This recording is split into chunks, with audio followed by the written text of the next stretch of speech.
Fala, meu pequeno camaleão! Bem-vindos a mais um episódio do Pequeno Camaleão Podcast. Chega aí, vamos trocar uma ideia.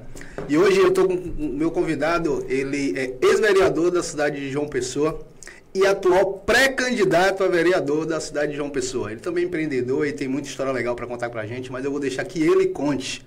Bem-vindo, Rinaldo Maranhão. Obrigado por estar aqui, cara. Obrigado pelo convite, tá bom? Prazer estar aqui participando do projeto de vocês, o podcast Pequeno Camaleão, certamente começa uma história aqui na comunicação paraibana e no Brasil. Eu acho que a internet, ela democratiza o acesso e a gente aqui pode dizer que não vai falar para João Pessoa, vai falar para o Brasil, para o mundo, talvez, né?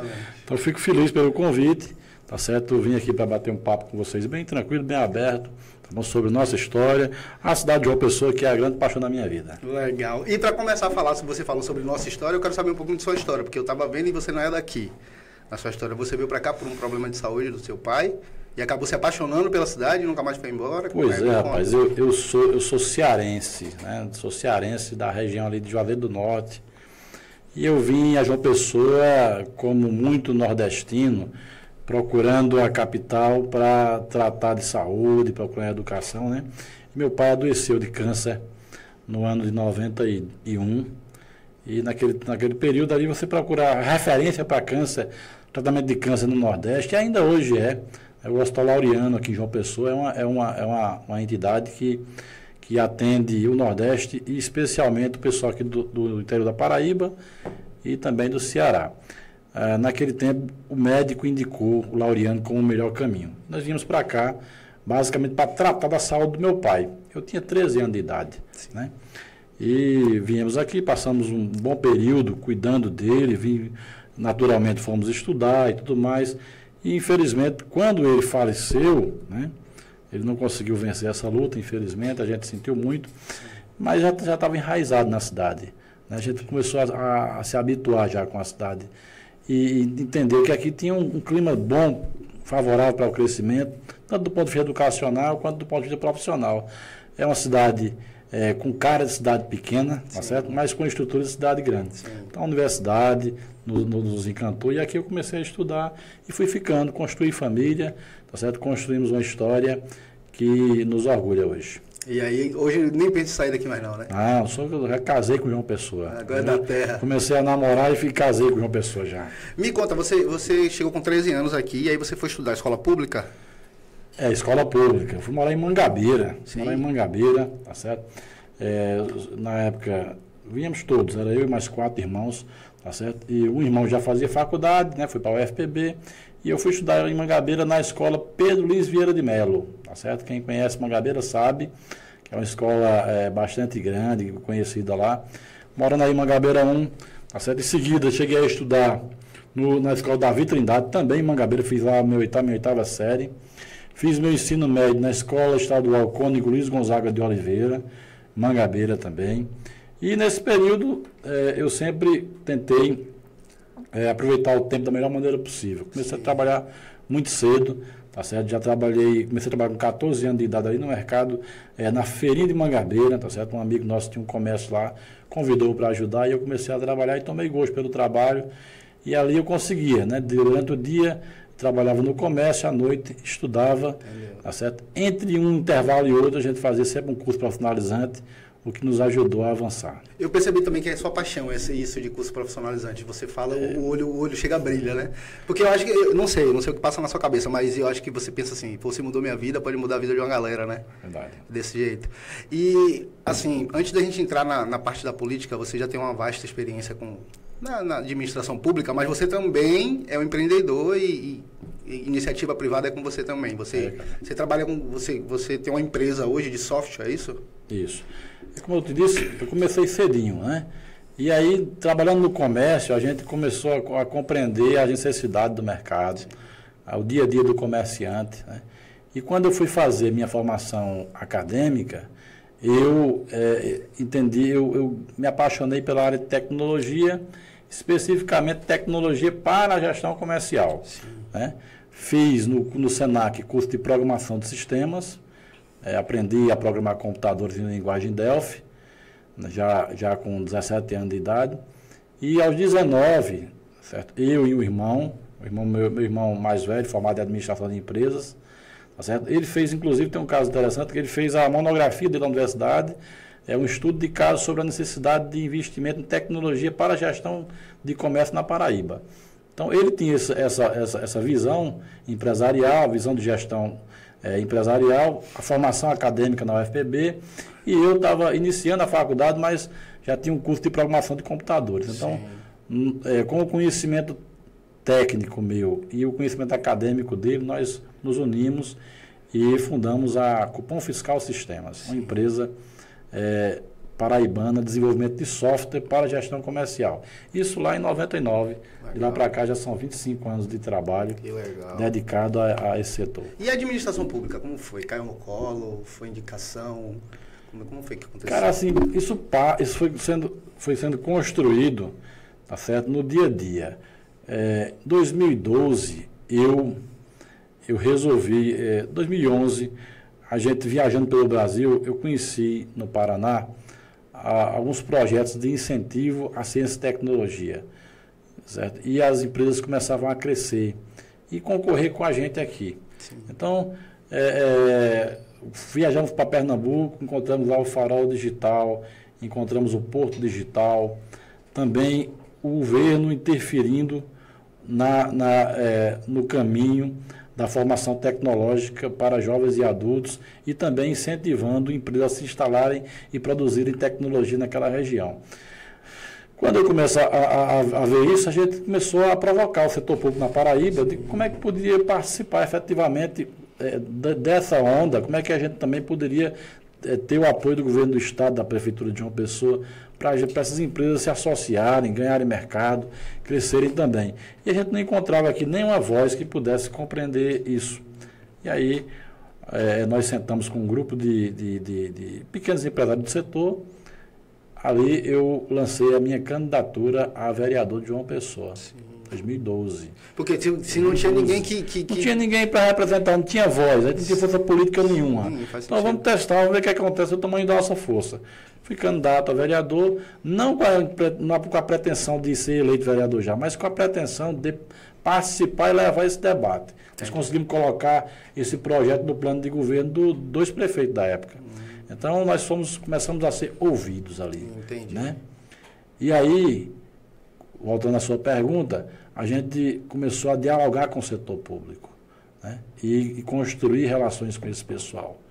Quando eu chego em 2016, a nossa disputa foi uma disputa para vencer. Tá certo? Nós tivemos 2.290 votos na eleição. Tá certo? Foi uma votação superior a muitos vereadores na época. Tá certo? Mas graças à questão daquela legenda partidária, a gente não atingiu o objetivo, que era eleger.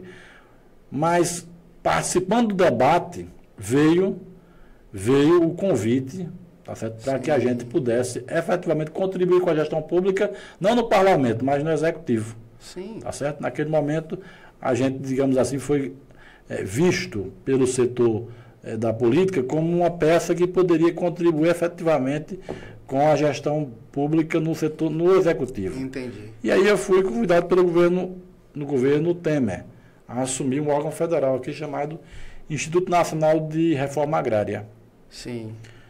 E foi uma experiência muito boa, tá certo? Onde a gente pôde ajudar muita gente da Paraíba, tá certo? A ter acesso à água, a crédito, à terra, tá certo? Nós levamos a nossa visão de gestão empresarial, a gestão que tem que entregar resultado. Né? Quem está ouvindo a gente, quem está vendo, sabe que quem trabalha na gestão privada, você trabalha com metas e resultados. Sim. Ninguém pode botar R$1 que não dê algum resultado na gestão. Então, nós levamos essa experiência e com essa experiência nós conseguimos mudar a vida de muita gente. E você enxerga que, baseado nessa sua fala, que existiu retorno para o Estado dessas famílias que você ajudou a ter água, ajudou a ter...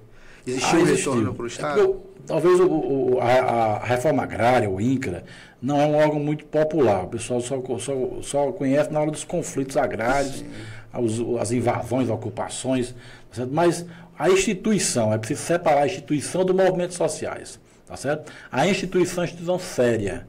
Tá certo? Na Paraíba, durante 30 anos, ela distribuiu terra para 14 mil famílias. O maior latifundiário da Paraíba é o INCRA. Ele tem quase 6% do território paraibano é de terra que foi desapropriada, ou seja, foi retirada de um fazendeiro e foi entregue à população.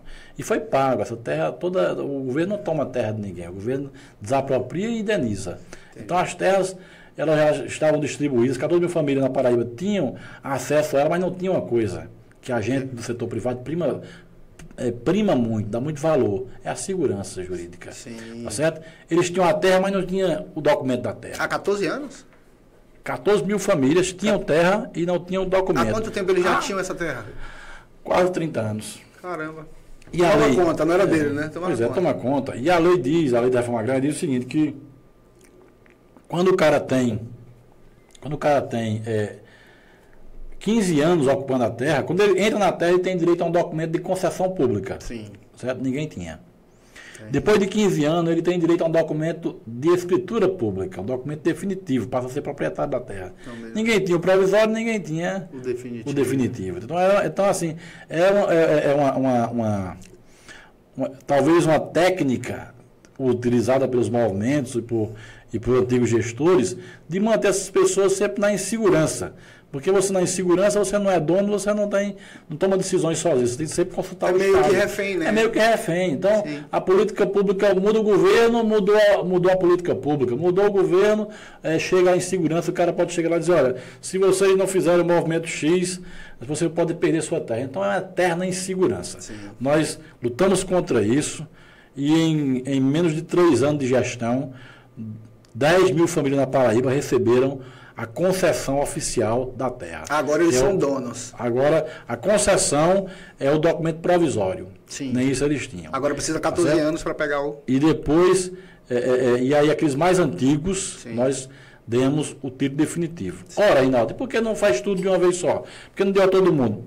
Para você conceder título definitivo, eu precisaria atualizar todos os cadastros dos assentados da Paraíba inteira, ou seja, visitar esse povo, sim, catalogar, ver como é que eles estão, tá certo? Depois de tanto tempo, sim, né? Se é ele que está na terra ainda, se já é outra pessoa. Se já vendeu, né? Já foi embora. Então, toda essa fiscalização é necessária para poder você conceder o título definitivo. Nós recadastramos muita gente e aonde nós pudemos colocar o título provisório, fizemos, foram 10 mil das 14, né? E nós regularizamos e entregamos o documento definitivo a mais de 400 famílias. Para um período de 2 anos e meio, tá certo? Tá certo? Estatisticamente foi uma grande conquista, sim, para os assentados. Além disso, nós levamos crédito. Nós criamos um programa chamado Apoio Mulher, para valorizar a mulher do campo. Sim. E as mulheres do campo, na gestão nossa, elas tiveram acesso a empréstimos subsidiados, tá certo? Onde elas podiam receber na sua conta um valor de 3 a 5 mil reais para investir na criação. Quem é do campo sabe que a melhor forma da mulher ajudar o marido é ela ter uma horta no quintal. Para isso ela precisa de um dinheirinho para fazer isso. Sim. Ela precisava investir em criação de galinha, sim, que aí com galinha ela tem ovos. Sim. Ela poderia também ajudar o marido com essa criação. Pode criar um porco, um bode, um pequeno animal. Entendi. Ali no Sertão da Paraíba. Então, nós começamos a investir. E, nossa gestão, nós investimos 5 milhões de reais em microcrédito para as mulheres agricultoras da Paraíba. E essa grana, esse microcrédito, ele vem do governo federal ou era do governo paraibano? Dinheiro do governo federal, tá certo? É extremamente subsidiado, de maneira que elas pegam um empréstimo de 3 mil reais para pagar 1.000 depois de um ano. Caramba. Então é um dinheiro praticamente a fundo perdido. Você recebe 3 e você tem um subsídio de 2 mil reais, o governo dispensa, você paga 1.000 reais depois de um ano. Sim. Então é um empréstimo bem generoso para ajudar as famílias da Paraíba a terem acesso. É um verdadeiro investimento no cidadão, né? No cidadão. Porque a reforma agrária ela tem 2 pontos interessantes. Ela é uma maneira de... Ela tem a maneira, o apoio, aliás, ela tem uma questão social, porque você atende uma necessidade do cidadão que está lá na zona rural e que não tem terra para trabalhar ou para viver, passa a ter. E a questão também é econômica, Sim. porque quando você investe no campo, você impede que essas pessoas tenham que sair de lá desoladas em busca de espaço na capital, Sim. nos grandes centros. Sim. Você vai criando, acaba criando uma subpopulação nos grandes centros, se você não fizer esse investimento. Então, você tem que ocupar o território estadual, tá certo? E para ocupar, é preciso que o governo tenha algum tipo de incentivo. Não é manter o povo lá bancado apenas com bolsa X ou bolsa Y. Não. É dar a terra e dar condições para que ele possa prover seu sustento. Entendo. Então, é essa a nossa visão e foi assim que nós trabalhamos. Nós criamos o projeto Apoio Mulher para ajudar a mulher do campo. Entendi. Nós criamos um projeto chamado Apoio do Semiárido para levar água, porque não adianta botar o cidadão também, e aí eu brigava muito com os movimentos sociais em relação a isso. Mas não adianta eu jogar o cidadão para morar lá, em São Vicente do Seridó ou em Cubati, aonde você tem chuva um mês por ano, o restante é todo sol. Então, como é que esse pessoal vai produzir lá se você não tem água para beber? Para criar uma galinha você tem que ter água, para criar porco tem que ter água, para criar vaca tem que ter água. E para viver, para plantar tem que ter água. Sim. Então nós também investimos muito na perfuração de poços artesianos, tá, para levar água para essas pessoas. E a gente conseguiu, graças a Deus, mudar a vida de muitas famílias. Tá, então, a lição que a gente guarda é de que quando você tem a pessoa certa, no lugar certo, as coisas acontecem. E a pessoa quer trabalhar, né? Que quer trabalhar. E essa visão, e eu tenho sempre falado, não precisa ser um outsider, porque eu sou filho de agricultor, mas é preciso que a gente tenha outras experiências.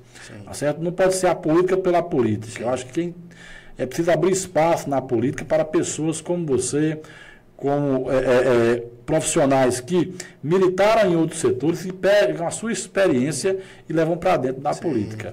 Eu acho que a gente, ampliando essa visão de alcance, você consegue melhorar a gestão pública, levando mais resultado e aproveitamento do recurso público, que é fundamental. Antes de eu entrar na parte, e aí já falar do seu último mandato como vereador aqui, e eu tenho muita curiosidade, eu quero saber de muita coisa, eu quero voltar um pouquinho e eu quero que você explique de uma forma simples, porque tem gente em casa que não entende. Quando a gente fala sobre a legenda partidária, você disse que teve mais votos do que 4, mas mesmo assim você não entrou. Como é que funciona isso? Deixa eu tentar ser didático, porque é preciso, né? Um partido para ser... A Câmara de João Pessoa tem 27 cadeiras, né? E cada partido tem direito de lançar os seus candidatos, né? Existe a legislação prevê hoje, né? Agora nós vamos ter 29 cadeiras, né?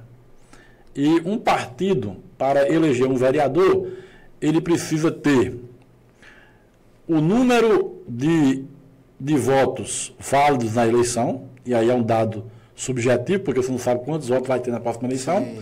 Então, o total de votantes de uma pessoa, 400 mil eleitores, geralmente votam de uma pessoa. Então, esse número, o TRE divide por 29, que é o número de cadeiras na Câmara, tá certo? E aí você tem em torno de 13.500 votos. Sim. Então, esse a gente chama de coeficiente partidário. O partido que alcança 13.500 votos, ele elege um vereador.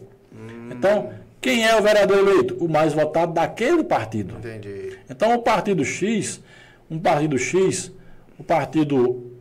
ele pode ter 20 mil votos, tá certo? E ele teria direito a um vereador. Quem é o mais votado entre os candidatos? Ele lá teve 30 candidatos. O mais votado teve 2.500 votos. Esse cara foi eleito com 2.500 votos. Entendi. No partido Y, o partido teve 16 mil votos. O mais votado lá, ele fez um vereador. O mais votado teve 4.500 votos, 5 mil votos. O cara foi eleito com 5 mil votos. Entendi. Entendeu? Entendi. Então, e nesse partido de 5 mil votos, que o cara foi com 5 mil votos, o segundo mais votado teve 4. Ele tem mais do que o cara lá tem 2, mas por conta da coligação. Pronto. O mais votado de lá teve 2.500 e o daqui teve 4, teve 5. E o segundo colocado teve 4, mas ele não foi eleito porque o partido dele só tem direito a indicar uma vaga. Entendi. Então, como é que ele consegue eleger 2? É se ele superar os 13 mil, os 20 mil e chegar João Pessoa aproximadamente para garantir 23 mil votos. Com 23 elegeria o segundo. Então, é preciso que você esteja dentro de um partido, dentro de um grupo de candidatos, onde você tem a perspectiva de ser o mais votado, sim, o segundo mais votado, e o que aquele partido possa atingir X número de votos. Então, existem várias variáveis que elas só se revelam no dia da eleição. Entendi. Então, eu sempre digo, talvez isso seja uma coisa que não se fala muito na internet, mas o principal concorrente são os colegas de partido. Sim, você precisa mais voto do que isso. Faz sentido. Você precisa torcer para que seu partido tenha um número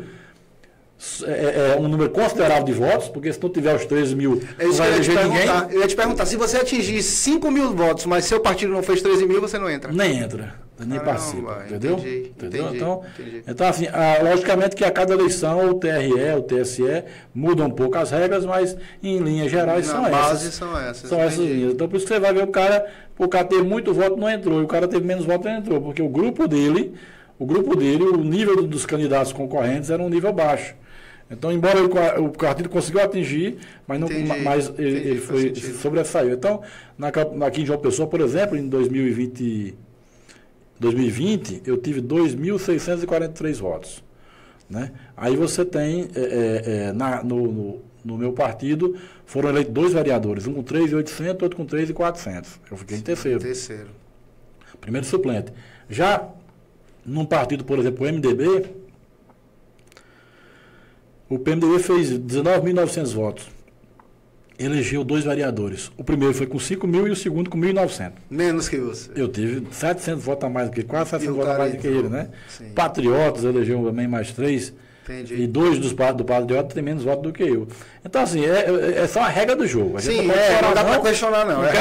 Você entra sabendo. Agora, de fato, o cara diz assim, por que você não vai para o partido tal? Não, entenda. A gente primeiro tem que escolher o partido com mínimo de alinhamento. Pode também entrar no partido só por causa da questão. Avacalha, né? Você tem que ter uma linha de pensamento parecida com aquele partido, né? E segundo, você tem que ter...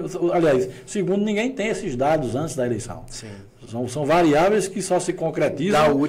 Você tem estatística da última eleição. Da penúltima, mas você não tem os dados da próxima eleição. Sim. Então você não sabe qual. Posso ser candidato no partido com você, que não disputou a eleição ainda, eu não sei o seu potencial, mas de repente você encanta o público e o público lhe dá 3, 4 mil votos, dá a oportunidade de ter mais votos do que quem foi candidato. Então, falar em oportunidade, sim. Eu posso chamar de você, né? Claro. Você foi vereador até o ano de 2022, né? Perfeitamente. Em 2022. Tive a honra de... quando eu tomei posse, eu disse que eu tenho a honra de estar entre as 27 cabeças que pensam a cidade de uma pessoa. Ou pelo menos que deveriam pensar. Que deveriam pensar, exatamente. Vamos lá. E agora a sua pretensão agora é voltar como vereador nessa próxima eleição. Mas da última vez que você passou lá, eu quero separar as perguntas, mas a primeira é, o que é que você fez lá dentro que você se orgulha? Que você fala, cara, eu fiz isso aqui quando eu estava lá. A vida de suplente não é fácil, né?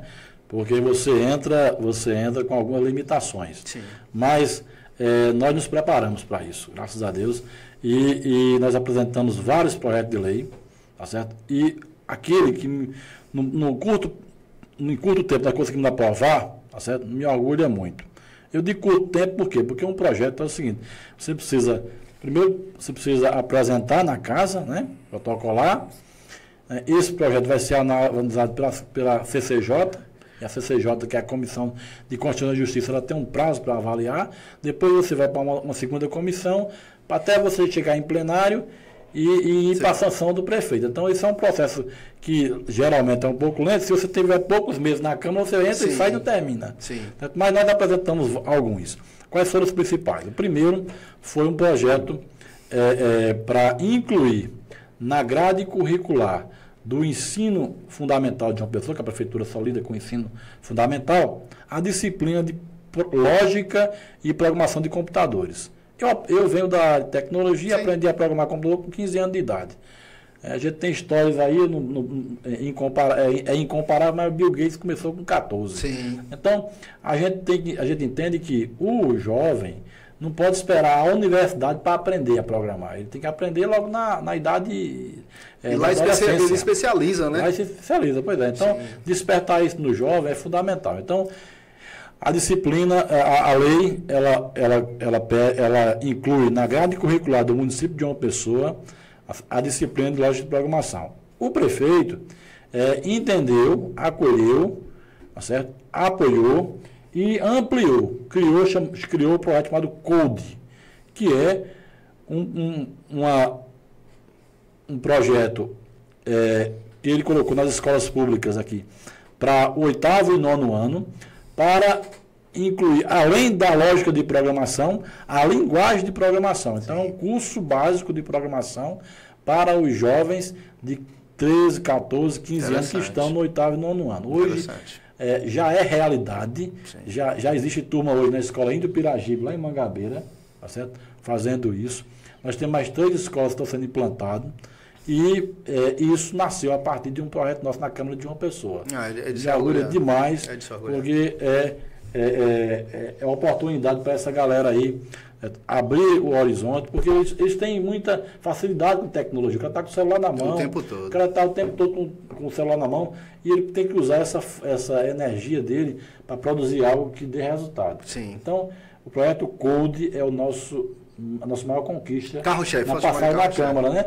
E a gente apresentou todos os outros projetos. Um projeto que ainda não conseguimos concluir, o tempo foi curto, é que quem mora em João Pessoa já passou por uma situação de estar no Valentina, a Mangabeira, e vir no ônibus ou no seu carro, e você ficar preso no trânsito de João Pessoa.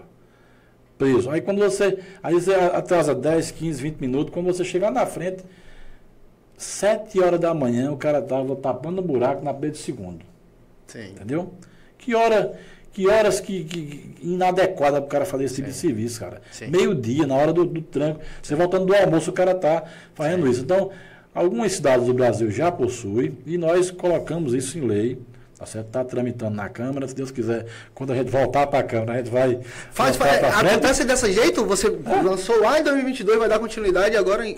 Quando o vereador sai, ele fica arquivado. Ah, tá. Fica arquivado. Não dá continuidade ao projeto, não? Só se alguém tiver interesse de ir lá e pegar o projeto para dar sequência. Mas normalmente ele já é arquivado automaticamente quando o vereador sai. Então tá lá. Então o que é que eu quero? Eu quero regulamentar para que as empresas, em corredores de ônibus, que são as vias principais, esse serviço tem que ser feito à noite. De meia-noite às 6 da manhã. Eu vou de 22 às 5 da manhã. Sim. De 22 às 5 da manhã, essa é a nossa. Logicamente que vai para o plenário, vai para o debate, a gente pode mexer. Mas a ideia é que essas empresas façam no horário noturno. Salvador já funciona assim, de 22 às 6 da manhã. Qualquer tipo de serviço em dia público. A experiência de Salvador já nos ajuda aqui até a convencer os colegas vereadores para aprovar essa lei. E dá muito certo. Agora você falou com uma pessoa, você falou sobre um assunto sobre o trânsito. É de quem vive a cidade. Quem vive a cidade, acho que... Sim, mas você falou sobre o trânsito de João Pessoa com a pessoa que mais critica o trânsito de João Pessoa, João Pessoa, e essa pessoa sou eu. Essa é uma crítica pontual que eu faço sempre quando a gente passa aqui na Epitácio, a galera tá colocando iluminação, tá pintando faixa, meio-dia. Pois é. Não faz nenhum sentido. E o segundo ponto, que aí eu já quero saber a sua opinião, antes de voltar, porque eu tenho uma segunda pergunta lá sobre a Câmara, no seu tempo lá dentro. E as vias de João Pessoa? Isso aqui é muito estreito, gente. Não tem como engarrafar, não. Alguém precisa fazer alguma coisa. Eu acho que eu vou ter que me candidatar, porque se ninguém fizer, eu vou lá e faço. Fique tranquilo que eu posso lhe representar. Ah, isso é interessante. Se disser para mim, mas eu vou lutar para a gente ampliar essas vias, meu Deus do céu. Eu troco meu título para cá e voto em você. Olha, a cidade de João Pessoa é uma cidade relativamente antiga, né? São 450 anos de existência. Então, ela não foi projetada para o volume de veículos que a gente tem hoje. É natural que a gente tenha que pensar em outras alternativas de transporte público. Não se pode focar apenas em ampliar vias e incluir carro na rua. Sim. Tá certo? Mas culturalmente, eu dizia isso essa semana a um colega meu, tá certo? Vai convencer o cara que anda de Hilux mudar para andar no ônibus, nem que seja o geladinho que o prefeito colocou agora. Tá certo? Ele quer mudar da Hilux para uma Dodge Ram. Exatamente. Ele quer botar um carro maior. Então, é uma questão cultural do paraibano, né? Tá certo? E do brasileiro de um modo geral. Mas aqui na Paraíba, que a gente acompanha de perto. Então, o povo tem um carro na garagem, o cara tem um carro, a mulher tem outro, a filha passa da faculdade, já compra outro carro para ela. Então, as ruas vão se enchendo de carro. Nós temos que trabalhar, primeiro, a qualidade do transporte público, para culturalmente a gente ir mudando isso na cabeça das pessoas, né? Com a chegada do Uber, a gente imaginou que o pessoal ia compartilhar carro, A ideia do Uber era compartilhar, né? Então você pega um carro em Mangabeira, 3 amigos vêm no carro para... Não, hoje cada um pega um carro. Então você acabou jogando mais carro na rua também. O cara saiu do ônibus, que carrega 50 pessoas, e vai para um carro que carrega 3. Mas mesmo assim não vai os 3, só vai um. E o ônibus continua rodando. O ônibus continua rodando. Então assim, o que acontece? Você tem muito veículo nas vias. O prefeito atual tem feito um investimento grande nesse sentido. Tá certo? A gente tem aqui um avanço importante na região do Bessa. A gente tem ali alargamento de avenidas na região do Bessa, que isso serve de exemplo para outros bairros. Sim. A gente vai trabalhar para que esse tipo de obra chegue na Zona Sul. Nós temos hoje uma luta muito grande, tá certo, para os bancários, tá certo, porque ali nós temos ainda calçadas bastante espaçosas que foram projetadas para poder ter uma terceira via, aquela Avenida dos Bancários. Nós temos uma crítica já a um projeto sendo feito no Bancários, nas 3 ruas. Você tem um espaço enorme, mas as vias são estreitas. Para transitar os veículos são estreitas e o projeto novo continua estreitando. Eu não entendo qual é a intenção da engenharia, mas é um avanço, porque de qualquer forma vai dividir o trânsito entre as 3 ruas e a atual avenida principal. Sim.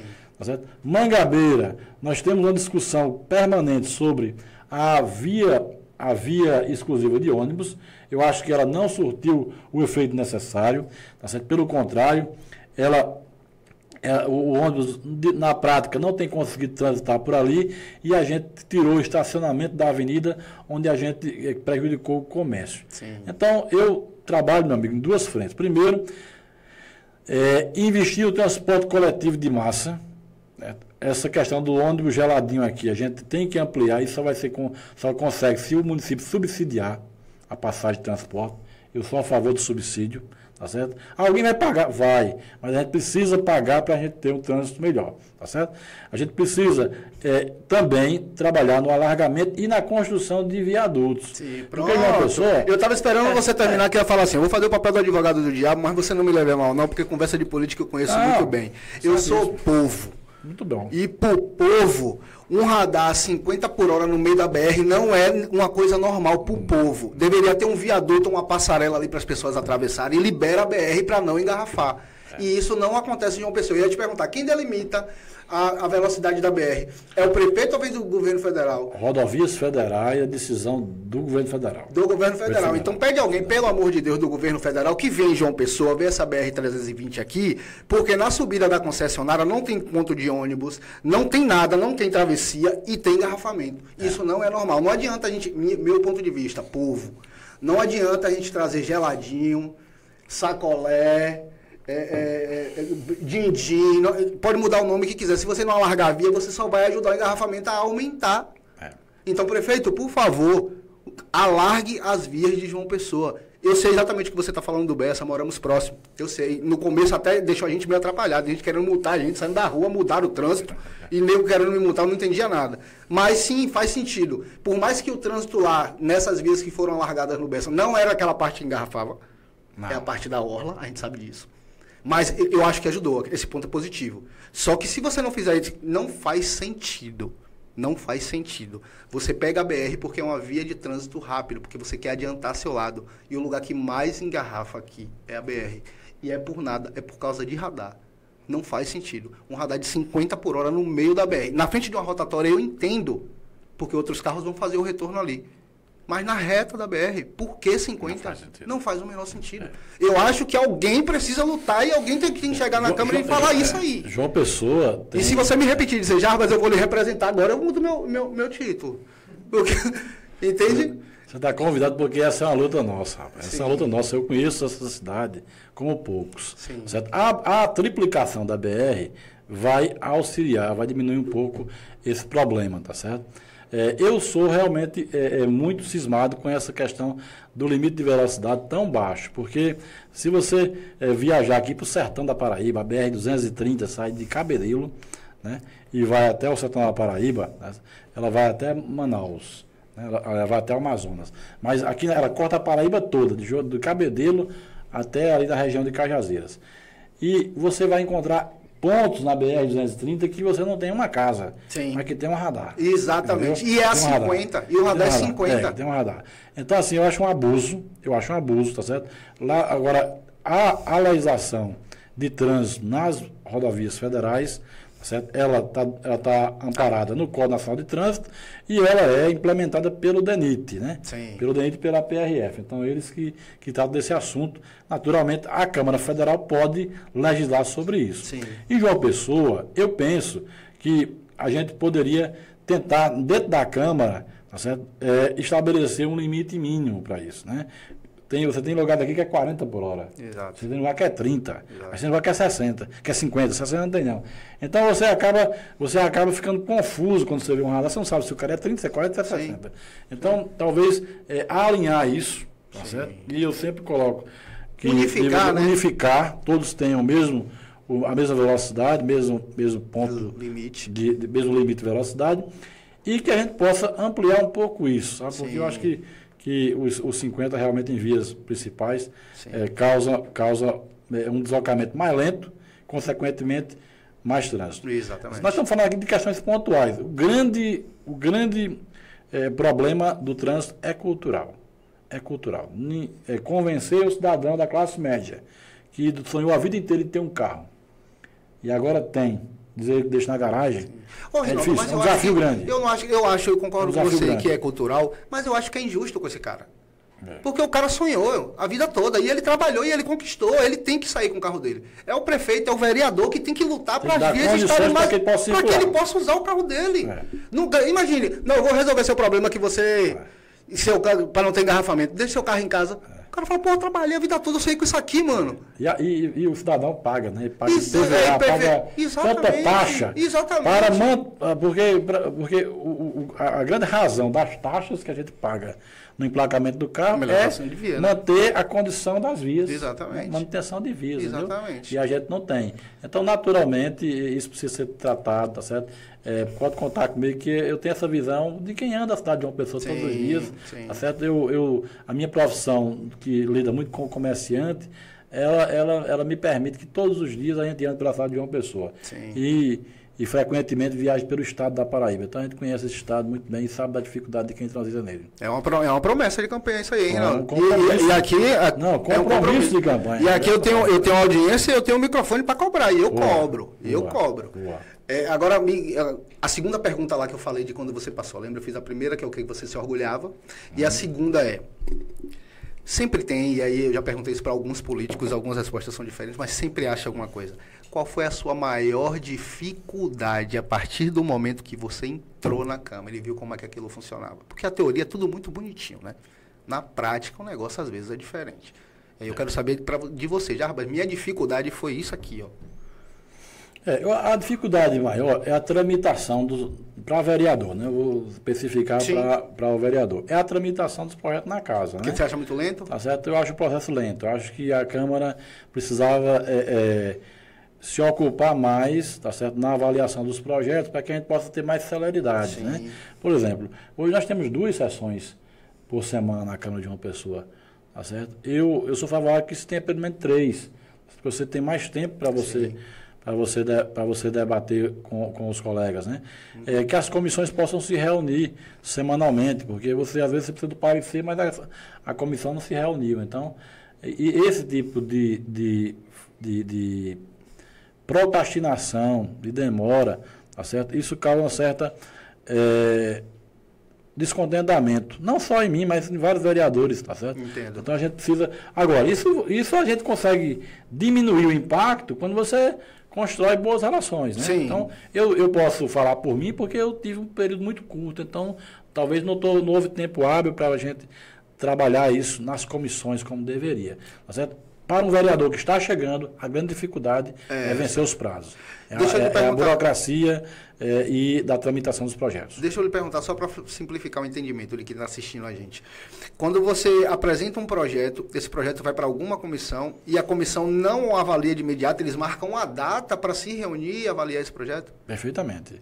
Imagine que nós temos 27 pessoas, cada um levando um projeto. Então ficam lá, digamos assim, na mesa, aguardando as reuniões para avaliação, que é a primeira comissão é a CCJ, né? Sim. Constituição e Justiça. Você precisa vão avaliar se o projeto é constitucional. Por exemplo, se eu fizer um projeto para limitar para aumentar o limite de velocidade na BR, né? Se eu fizer isso, o que é que vai acontecer? Vai para a CCJ. Você vai avaliar se isso é papel da Câmara Municipal de João Pessoa ou não. Então, a CCJ ela tem a responsabilidade de verificar na legislação, porque senão, se aprovar aquela lei, né, na CCJ, aprovar no plenário, o prefeito, alguém vai na justiça e derruba a lei, porque o vereador não tinha direito de legislar sobre autonomia para aquilo ali. Então, é um grande filtro, tá certo? E esse filtro é importante, é necessário, a gente não fazer bobagem, mas o problema é que, como você tem poucas reuniões em relação a tantos projetos, acaba que demora mais. Eu também não sou a favor do vereador, sabe, que empurra projeto à torta e à direita. Tem gente que quer sair na mídia como o vereador que mais produziu no ano de 2023. Aí ele pega um assessor dele, sai copiando o projeto do Brasil inteiro e jogando na mesa. Ele nem leu aquilo ali. Sim. Tá certo? E acaba copiando, colando. E você enche a Câmara, você enche a comissão de necessidade de parecer, de trabalho. Tá certo? Você engarrafa, para usar aqui o termo do trânsito, né? Você engarrafa tudo, no final não tem efeito prático aquilo ali. Então você acaba criando... Então ele acaba que ele tem um benefício próprio, porque para a rede social ele vai com um cara que apresenta muito projeto, mas na verdade ele atrasou o lado da galera, porque por conta dele não voltou o projeto importante. Eu sou um defensor da qualidade. Acho que a gente tem que entregar resultados, entendeu? Quantidade não é isso é uma visão empreendedora e eu gosto disso. Eu já falei isso aqui outras vezes, a gente conversou com outros políticos aqui, e minha fala é sempre a mesma. Eu gosto das pessoas que vêm da iniciativa privada, principalmente da galera que empreende. Porque essa galera conhece as dificuldades e essa galera cria metas. Porque, como você já sentou aqui, já falou umas 2 ou 3 vezes. Quando a gente começou a conversar, você falou que na empresa privada a gente tem metas, e você já falou da parte pública e falou, não, porque a gente tem metas, a gente tem que criar metas. E isso eu acho importante para fazer as coisas andarem. E eu não sabia dessa informação. Que a galera apresenta projeto à torta e à direita, sendo um projeto que ele nem conhece, ele sabe que não vai passar, mas vai atrasar ao lado de projetos que são importantes para a cidade. Perfeito, exatamente isso que acontece. Infelizmente isso tem acontecido com muita frequência. Aí você termina o ano aí, você está na manchete do jornal como o mais produtivo da cidade. Mas na verdade não produziu nada. Porque produtivo é subjetivo. Sim. A mim produzir é entregar resultado. Sim. Não é entregar Essa é a visão quantidade. empreendedora que eu estou falando. Essa é a visão empreendedora. O produzir é entregar resultado. É exatamente isso aí. E me diga uma coisa. E a eleição vem aí. Vamos dar um pulo para frente e exercitar a futurologia. Tá, vamos lá, foi eleito. Agora, como na última você veio como suplente, só ficou 1 ano na cadeira, agora tu tem 4 anos. E aí, esses 4 anos, na sua cabeça já está separado, eu preciso, esses 3 projetos aqui, eu tenho esses 4 anos, isso aqui eu preciso colocar para frente. Já existe alguma coisa que você diz assim, não, Jarbas, eu quero mexer nisso aqui, eu quero fazer isso aqui? Eu tenho alguns, mas eu posso te destacar um especial, certo? Primeiro, a gente quer acompanhar de perto o Code. Eu acho que o Code tem que transformar de uma pessoa, numa referência para o Brasil. Sim. Tá certo? Eu tenho esse sonho. Mas o meu próximo projeto, e aí a gente abraça isso com muito carinho, é um ambiente de apoio ao microempreendedor individual. Opa. O microempreendedor individual, muita gente tem saído do seu trabalho e aberto abre um MEI, que o pessoal conhece muito bem como MEI. Abre o MEI. Para abrir um MEI, você abre pelo site do governo federal. Você entra lá, preenche a fichinha, daqui a pouco você já está com o seu CNPJ, entendeu? Então, é tranquilo. Sim. Mas para manter o MEI, é difícil. Entendeu? Então, o cidadão que tem o MEI, ele abre o CNPJ, está criado, mas ele precisa de fatura nota fiscal, sim, agora ele está precisando. Ele precisa de pagar as suas guias corretamente no prazo, para ele não perder prazo, depois perder o MEI. Então, muita gente que abriu o MEI, quem está vendo a gente aqui agora, muita gente que abriu o MEI está enrolado com a Receita Federal porque não pagou uma taxa ou outra e ficou lá com o CNPJ sujo. A empresa, dentro de 1 ano, a empresa já está bichada, exatamente porque não consegue compreender a lógica, o passo a passo, as obrigações tributárias e acaba criando um problema para si. Sim. Aquilo que era uma solução virou um problema. Então, eu quero criar Aí a gente pode fazer isso com parceria com a prefeitura, e se a prefeitura não fizer, eu farei com o meu mandato, sim, que é a sala do empreendedor, o ambiente para a gente receber. Tem lá um contador, 2 contadores, gente qualificada para receber o microempreendedor, tá certo? Verificar o que é que ele tem de pendência com a Receita Federal, apontar para ele os caminhos, tá certo? E se abraçar com ele e entregar para ele soluções. Então, sim, apoiar um cara. Esse cara não tem condição de pagar o contador, porque o MEI hoje é alguém que fatura por mês em torno de R$100.000. Então, quem fatura R$100.000 não lucra R$100.000. O cara, sim, fatura 6 para lucrar 1,5, 1.500, 2. Como é que esse cara vai pagar um contador para tomar conta da empresa dele? Ele não tem condições. Sim. Entendeu?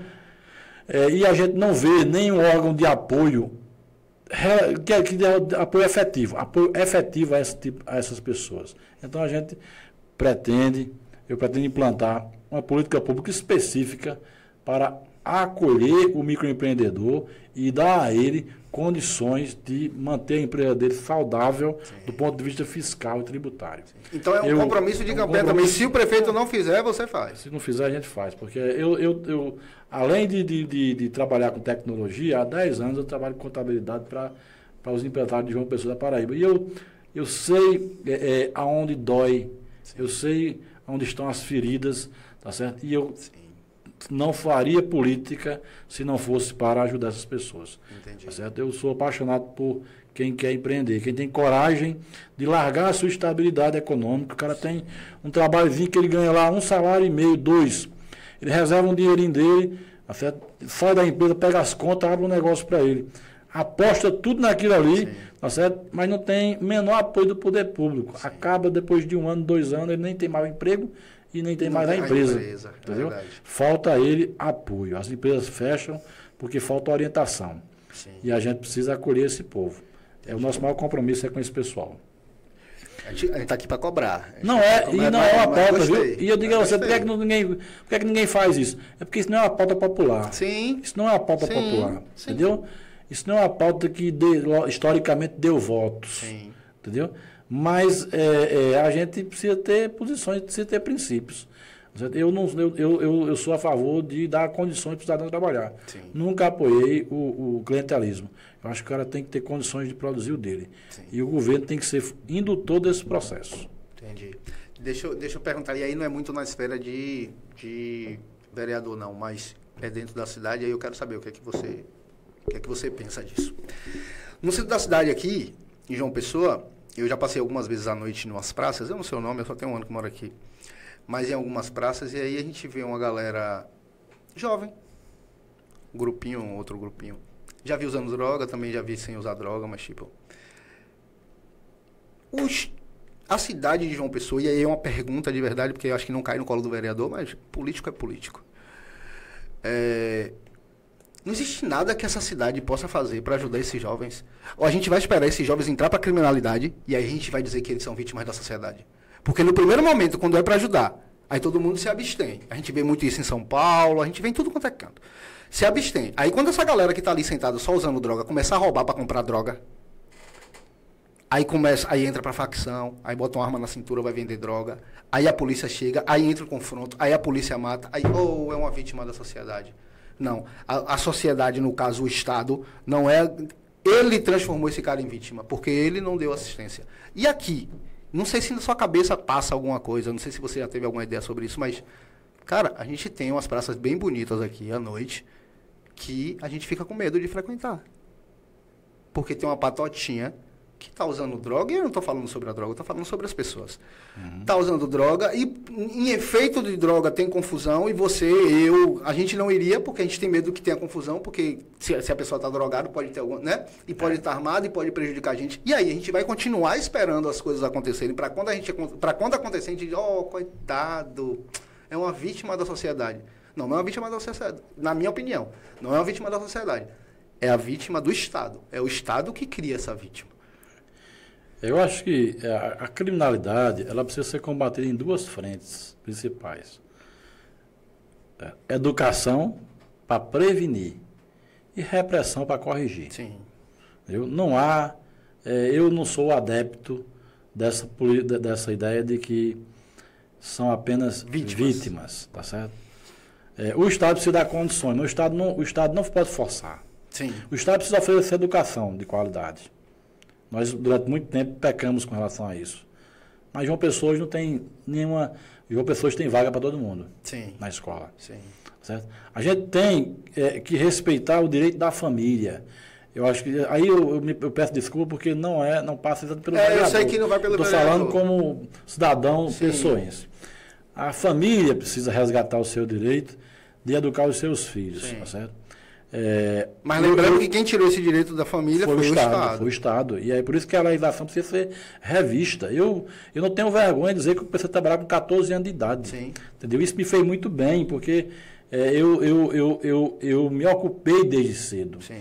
Quando você tira a oportunidade do jovem trabalhar ou fazer alguma atividade extra, você precisa ocupar ele com outras coisas. Então, tudo bem. De manhã ele estuda, à tarde vai fazer o quê? É esporte, tá certo? Então, investir em projetos esportivos, interessante demais. Eu também acho. Certo? Tá certo?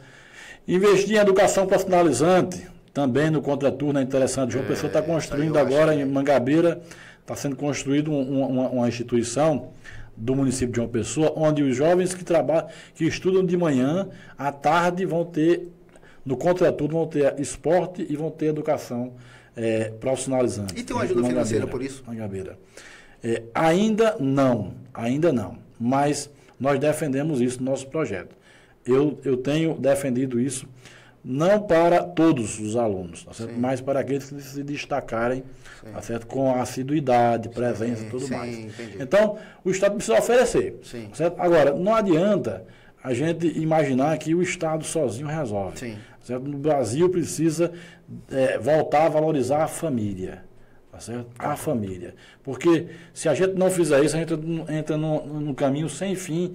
Porque nós estamos falando agora dos filhos dessa geração. Então, os filhos dessa geração estão sofrendo. Tá certo? Porque a geração anterior falhou. Tá certo? Falhou na política pública e falhou também na família. Imagine os filhos desses que estão aí. Serão ainda piores. Então, é preciso que a gente olhe de uma maneira macro para Brasília, para entender aonde o Brasil quer chegar. Eu sou um defensor árduo de uma revisão constitucional. A Constituição brasileira, de 88, ela está com 40 anos, tá certo? Vamos chegar daqui a pouco a 50, tá certo? E é preciso rever alguns pontos, porque ela foi construída, tá certo? Até 88 nós tivemos, na República Velha, até chegar, nós tivemos 5 constituições, pelo menos. E agora construímos a definitiva 88, mas construímos em cima de uma revolta popular contra o Estado. Então, nós tiramos o poder da polícia, nós tiramos o poder das famílias e nós deixamos o cidadão com a liberdade extrema. E essa liberdade extrema talvez não esteja sendo utilizada como deveria. Porque nós aprendemos desde a nossa infância, eu aprendi isso, talvez você aprendeu, que o ser humano precisa de normas e limites.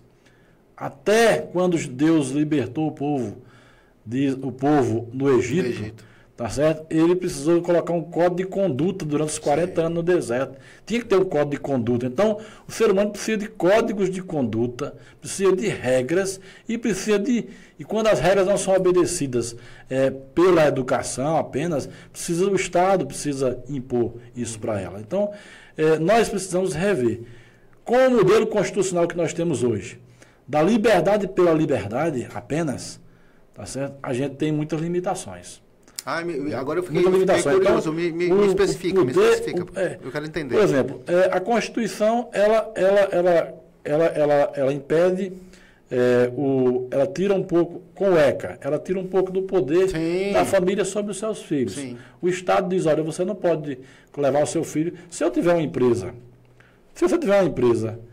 tá certo? Criada por você tem 40 anos de idade, você tem uma empresa, você tem um filho de 14 anos, você quer levar para trabalhar com você. Pode. Você não pode.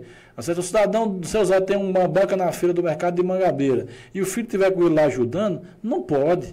Agora vamos lá, eu impeço o seu Zé de botar o menino na banca lá, tá certo? E eu dou o que em contrapartida para esse menino? Para ele ficar em casa, vendo TV em casa. Exato. Entendeu? O que é que eu dou para ele? E se esse menino entra na vida errada, ele nem preso ele pode ir. Ele nem responde. A mãe trabalha, o filho não tem, é filho de mãe solo. Tem pai? Tem, com certeza tem. Sim. Mas vive só com a mãe ou com o pai. Essa criança está lá em casa, vendo o quê? TV, ele vai ficar sozinho em casa? Sim. Qual é o Estado que vai acolher? O Estado impede do filho estar com a mãe trabalhando, mas ao mesmo tempo não acolhe ele na sua casa. Então, é preciso, João Pessoa já tem políticas públicas de apoio, mas são ainda muito incipientes para a quantidade que a gente precisa. Tá certo? E eu vislumbro que não existe recurso suficiente para o Estado abraçar tudo. Entendeu? A não ser criando mais impostos, e também eu sou contra. Então você acaba criando uma situação onde nem a família pode cuidar e nem o Estado consegue bancar isso. Eu acho que a solução... Então, é preciso revisar a Constituição, devolvendo o poder da família sobre essas pessoas. Tá certo? Tá certo? Muita gente fala, rapaz, outro ponto da Constituição, fora da questão da infância, mas...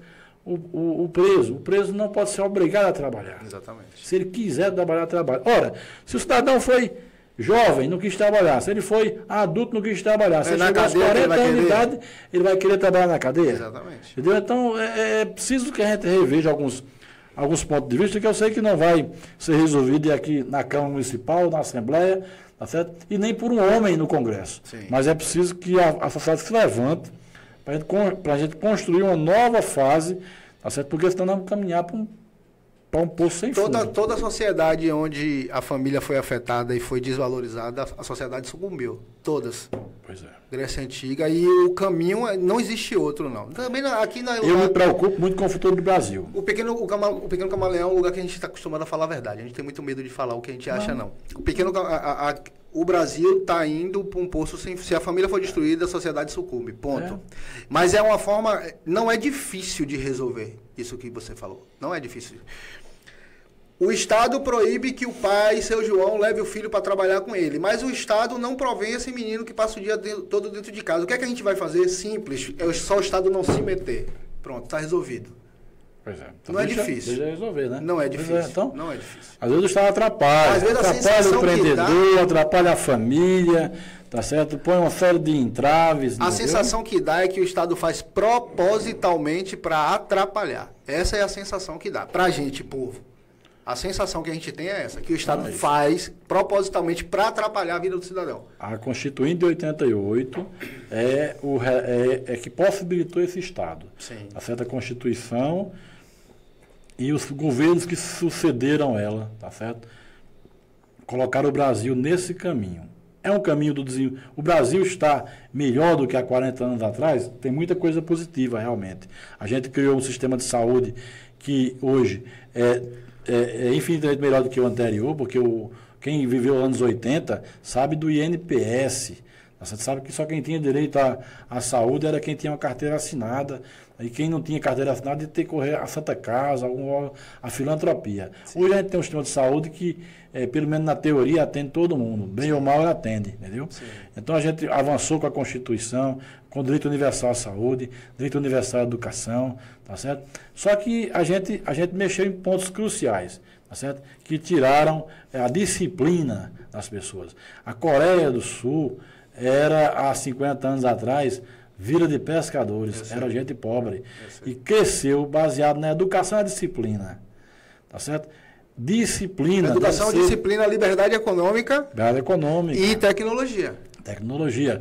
Mas, sobretudo, meu irmão, a disciplina é quem é a chave para tudo isso. Mas eu vou lhe dizer, Reinaldo, me dá um pouco de medo quando você fala isso e eu lhe explico. Você falou assim, liberdade por liberdade. E agora falou sobre disciplina. Até onde o Estado pode ir para a disciplina? Porque o medo é assim, se deixar o Estado ir, vira uma China. Onde a liberdade do cidadão é zero. A gente viu no Congresso de discussão aí essa semana, lá no Congresso Nacional, de falar do Brasil não está tentando, né, para não falar besteira, está cogitando trazer o programa de controle social, não, de pontuação social, que é na China. Se chegar aqui, acabou a liberdade. Esse é o meu medo. Porque liberdade ou você tem ou você não tem. Esse negócio de tem, mas aqui não dá, então não é liberdade. Mas o Estado precisa ter... Eu acho que limites eu concordo. Limites. Até aqui você pode ir. Se você passar daqui, você responde. Isso é limite. Mas até aqui você pode ir. Você não pode passar daqui. Isso é cerceamento de liberdade. Isso não é liberdade. Eu acho que não só aqui, né? Vários países passam por isso. E incrível, por incrível que pareça, os países onde a população menos se desenvolve. É onde o Estado mais se mete. Mas essa dosagem é que é o grande segredo, né?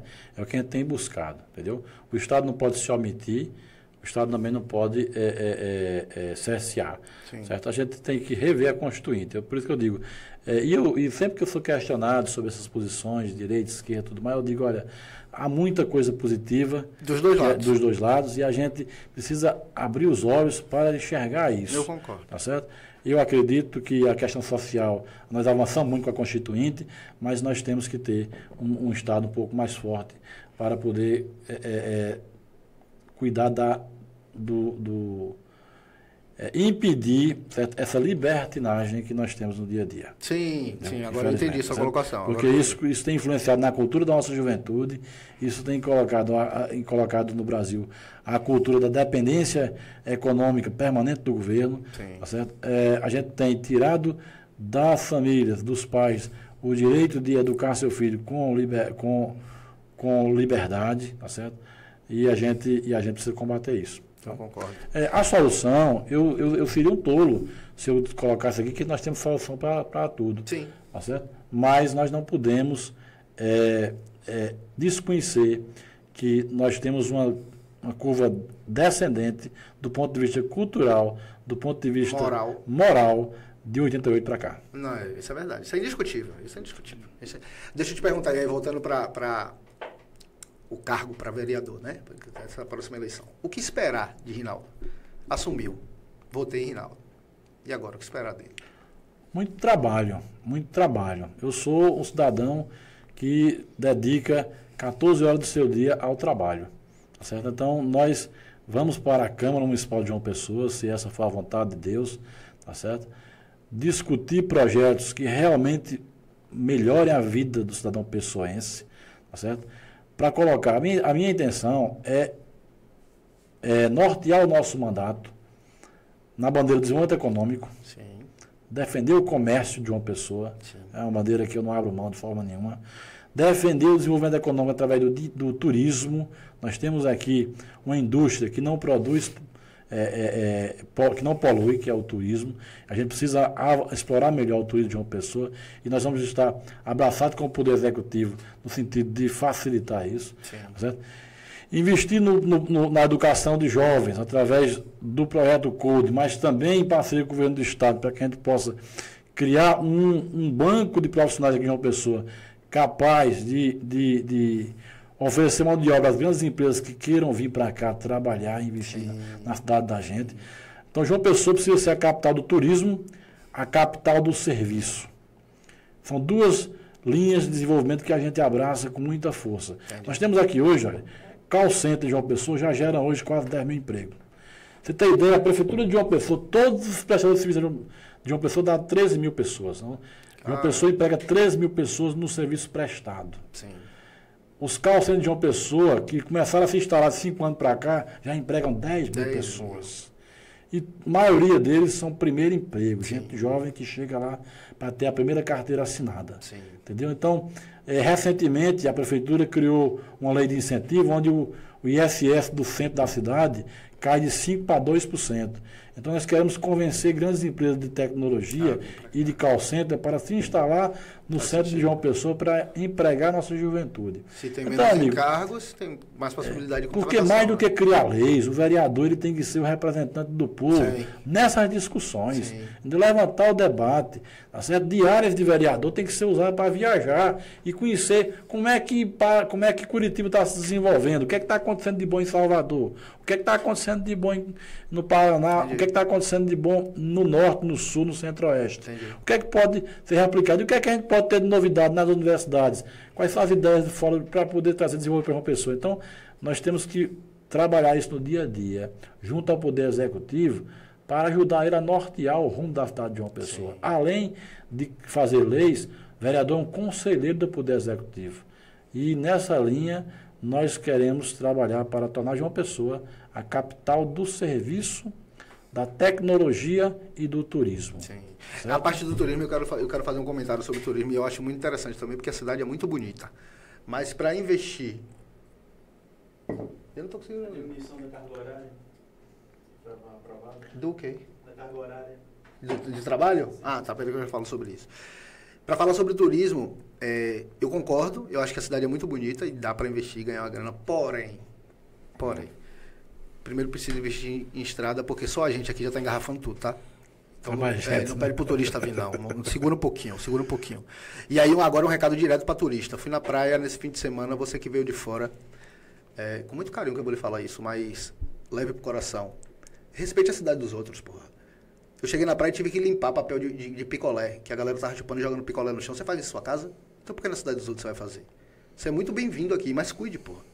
Assim a cidade pode crescer, assim a cidade pode melhorar. A próxima vez que você vier aqui vai estar mais bonito do que está hoje. Mas se você vem de fora e bagunça a minha casa, fica difícil.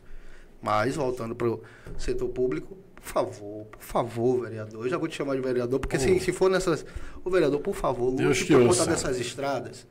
Lute por conta dessas estradas, é sério. Não faz o menor sentido a BR estar engarrafada 1h da tarde. Não faz o menor sentido. E quando e não é esporádico. Se eu estiver mentindo, me corrija. É esporádico todos os dias. Agora pode ir. Tá engarrafado. E quando você chega lá na frente, você sabe do que eu tô falando. Você é rua. Eu conheço uma pessoa. E você é rua, você Uma fala, tá na pessoa me feira, tá conhece. não sei aonde, você conhece. É. E quando você chega lá na frente, o engarrafamento é por nada. É só por causa do radar que tava a 50 por hora. Prefeito, um abraço pro senhor, queremos o senhor aqui. Coloca a passarela, enche a BR de passarela, prefeito, pelo amor de Deus. E libera essa galera pra andar. A obra da BR-230 está sendo retomada. Eu acredito que a obra vai facilitar bastante, vai diminuir esse impacto do trânsito, com certeza. Viu? Mas Agora mesmo fim de ano, a cidade está cheia, né, de turista. A cidade está cheia de turista. A cidade está cheia porque João Pessoa é uma cidade querida e o pessoal está descobrindo João Pessoa. E é bonita. Por isso que a gente tem que... Sincero, a cidade porque, é muito olha, bonita. o turismo tem uma peculiaridade. O turismo é dinheiro novo na cidade. Sim. Entendeu?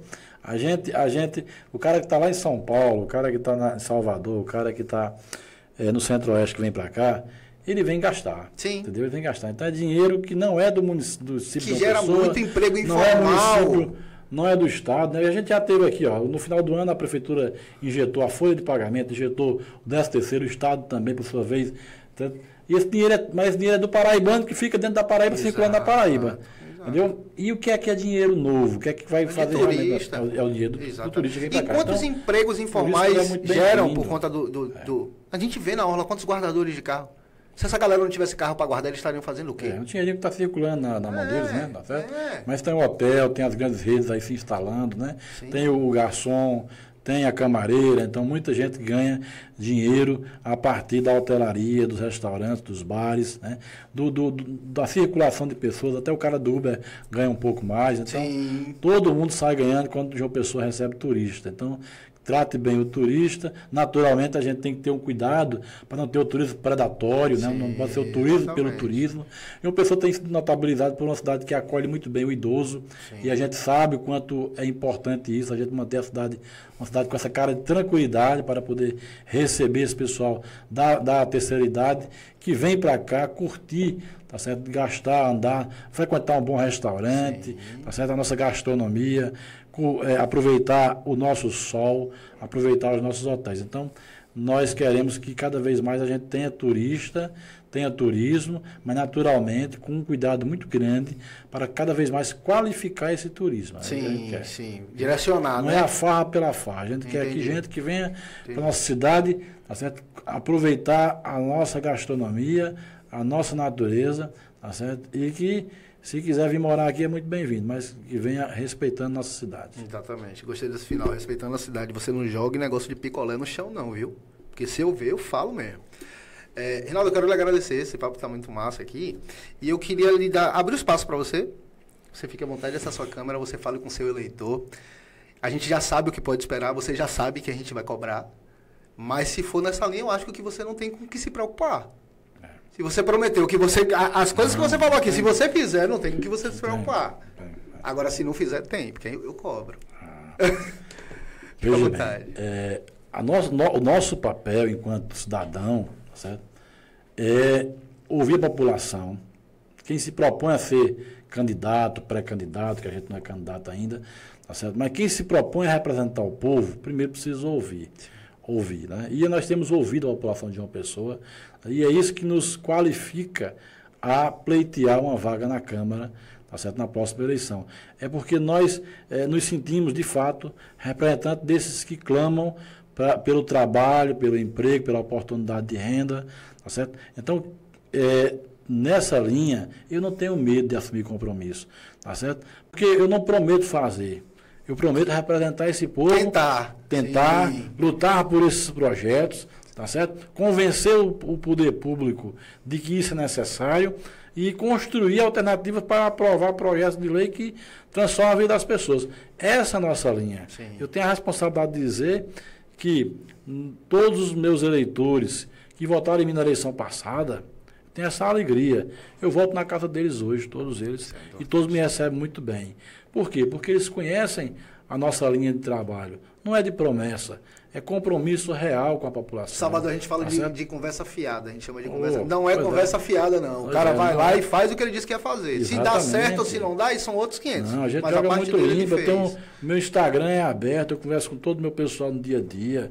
Tá certo? Os meus eleitores têm meu WhatsApp, a gente conversa sobre isso. Porque quando eu assumi a Câmara a primeira vez, o pessoal, chega um colega vereador e diz: rapaz, tu vai ver um monte de gente que vai te procurar agora para pedir as coisas. Eu digo: olha, eu não vou procurar, sabe por quê? Porque eu nunca prometi benefícios pessoais para nenhum cidadão. Sim. Eu não prometi. Eu cheguei até aqui fazendo uma discussão muito mais ampla, certo? Prometendo trabalhar pela cidade de João Pessoa. Sim. Prometendo ajudar a juventude a ter oportunidade de emprego e renda e oportunidade.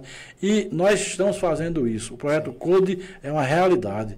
Então, eu dialogo com a cidade de João Pessoa com muita tranquilidade, com a certeza de quem pode fazer o melhor pelos nossos eleitores, por quem acredita na gente. Certo? E é nessa linha que nós vamos continuar caminhando. Certo?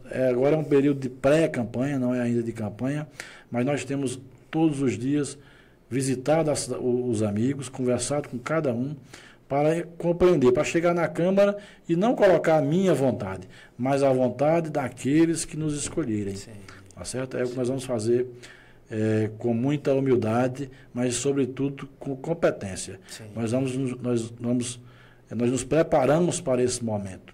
Tá certo? E Deus sabe todas as coisas. Tá certo? Ele, talvez, a gente talvez não tenha compreendido o tempo dele. Tá certo? Mas esses 12 anos que a gente vem militando na política nos trouxeram uma bagagem muito importante para, quando assumir o cargo de vereador por 4 anos, fazer mais e melhor para o João Pessoa. Tá certo? Quando eu fui escolhido para tomar conta da reforma agrária na Paraíba, eu não imaginava que a gente poderia fazer ali, eu não imaginava que existiam ali 14 mil famílias precisando de apoio e 10 mil receberam a sua terra. E você foi o instrumento usado para que isso chegasse até eles. A gente não, talvez se eu tivesse ido para a Câmara, as pessoas não tinham tido acesso à terra. 10 mil famílias tiveram. Se eu tivesse ido para a Câmara em 2016, as pessoas talvez ainda hoje passassem sede no sertão paraibano, precisando de água. E nós matamos a sede de dezenas e dezenas de famílias. Entendeu? As mulheres agricultoras que não tinham vez, tiveram um projeto importante que deram a ela uma outra condição de vida. E se eu estivesse na Câmara, eu não teria resolvido isso. Então, Deus nos coloca no lugar certo, na hora que Ele entende que é certo, para a gente fazer o nosso trabalho. Então, se for da vontade dEle, nós estaremos na Câmara no ano que vem, trabalhando agora, mais ainda, pelo povo de João Pessoa. Legal. Esse é o nosso desejo. Gostei. Deixe suas redes sociais também, quem quiser conhecer um pouco mais do seu trabalho. Boa. Gente, acompanha lá no Instagram, @Rinaldo Maranhão, tá bom? Nosso canal do YouTube, Rinaldo Maranhão. Todos os projetos que nós apresentamos na Câmara estão registrados no nosso YouTube, pronunciamentos, nossa fala. Lá você vai conhecer bem o nosso perfil. E estou sempre no direct, tá bom? Quem quiser conversar, bater um papo sobre João Pessoa, É só adicionar. Legal. Antes de acabar, eu quero parabenizar exatamente por essa postura. Eu sou um cara que eu gosto, política é um assunto que eu gosto de tratar, e a postura de dizer, não é de que vai fazer, mas é o cara que vai botar a cara para bater. É o cara que vai tentar fazer e que eu, como cidadão, vou ver ele tentando. Se vai conseguir, se não vai, eu sei que não depende só de você. Mas eu acho que a gente precisa de políticos que não prometam, mas que tentem fazer alguma coisa. E essa é a linha, pelo menos, que você me passou, e isso eu gostei muito. Quero agradecer mais uma vez, senhoras e senhores, Rinaldo Maranhão. É isso aí. Jesus te abençoe, até o próximo vídeo. Tchau. Rinaldo. Okay.